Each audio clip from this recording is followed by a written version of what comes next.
Hey guys, today I'm going to be doing some reloading with my Lee Pro 1000 reloader 9mm.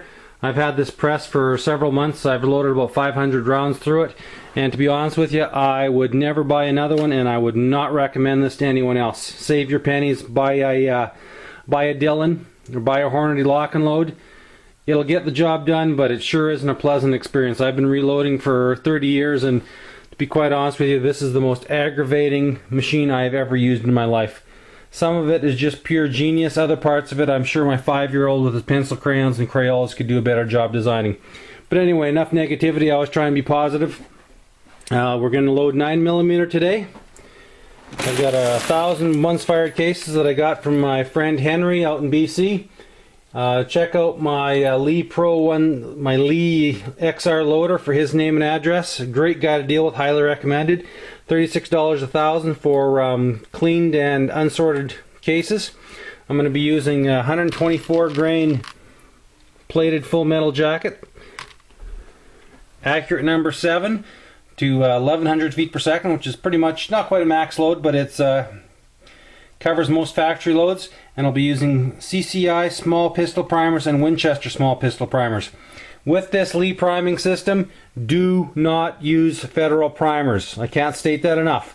If you use Federal primers, it's only a matter of time before it's going to go kaboom. You don't want a kaboom. Trust me, I've seen the pictures of some guy who's used the Federal primers in this. Do not use Federal primers. CCI or Winchester, what I've got. There's a few other brands out there, I'm not sure, but just don't use the Federals, guys. You don't want a kaboom. You don't want to lose a finger, lose an eye, take a chunk of your face out. Trust me on this one. Alright, we're going to get started here. We'll get the ammo, we'll get this cases into the hopper, and then we'll start doing some reloading. We'll get the powder regulated. Now you've probably seen, if you've not seen San Francisco Liberal with a gun, he does a great job. You drop these in, you give them a shake. Bang. They load up the tube just like that, a couple handfuls. Occasionally you'll get some that want to go in head first, but that's okay, you can just flip them out on the bottom end. So let's get this topped right up so we're not worried about that. Now you can see one there, it popped over right there. You can see it's upside down. I'll deal with that when it gets to the bottom. It's reasonably easy to fix once they get down. It's not going to jam your system up. Not going to bugger anything up like having a primer go south on you will. Okay, we're going to get the primer loaded up and some powder in, and we'll see you in 2 shakes, guys. Okay, guys, we're going to get some powder in. Now, the way Lee works is they use these powder discs. Different sized holes. They give you a chart. You find out the velocity you want to get. Roughly, you can figure out how much powder you need. You go onto your chart and you pick out your powder. Now I'm using 0.49, which gives me approximately 7.5 grains of the number 7, which equates just a hair under 1100 feet per second, which is pretty much a factory load for this. So you pull that off, you use these 2 brass screws, tighten them up. That tightens your powder hopper down. It has an on-off. It has on-off, so let's turn the powder to the off position so we're not having any powder drop through. Pull the top off, the lid off, and we'll fill the hopper up with the AA number 7.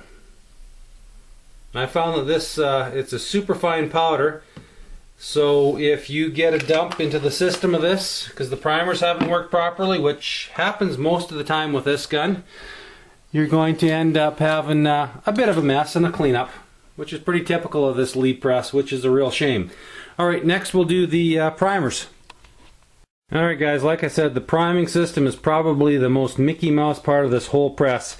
If Lee could come up with a better priming system that would ensure primers didn't flip and fall over and get hung up, this would be a not bad press. The priming system is what has given me the most problem.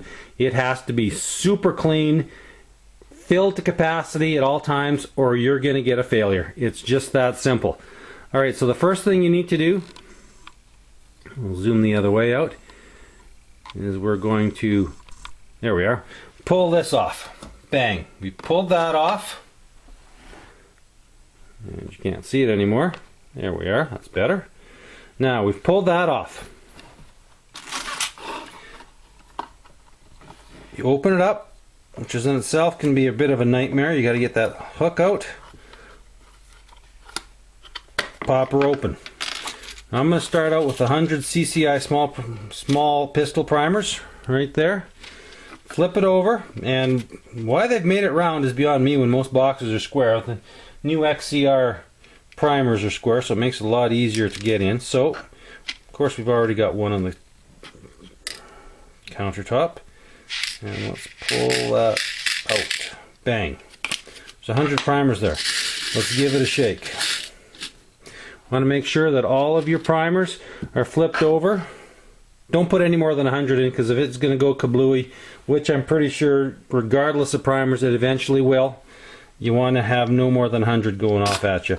Pull her in, tighten her up. There, you've got your primers. Now, it'd be great if we could just pick that up and throw her right in there, but we can't. For some reason, Lee hasn't bothered to put any type of a cutoff in the middle, so I'm using an Allen key. I know it's I don't want to use the term Mickey Mouse, but economy grade doesn't even cover how lack of thought went into this. So let's pan up and get on there. Here we go. So you've got to come around, get your in there to hold the primers from falling out, pull it out, and get them all in there. Now, it's a gravity fed device, so if suddenly something jams up or these don't feed properly from the top, you're going to have a complete failure. Everything's going to stop.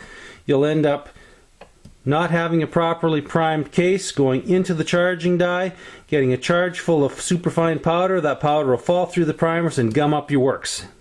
Well, as soon as you get powder into your priming system, you're done. Shut her down, rip the entire machine apart, clean it up, and start all over again. I've been getting every 25 rounds of failure to prime. I don't know, I've tried just about everything. I know there's a few guys out there that have had lots of problems with these as well. So let's get on with that from there.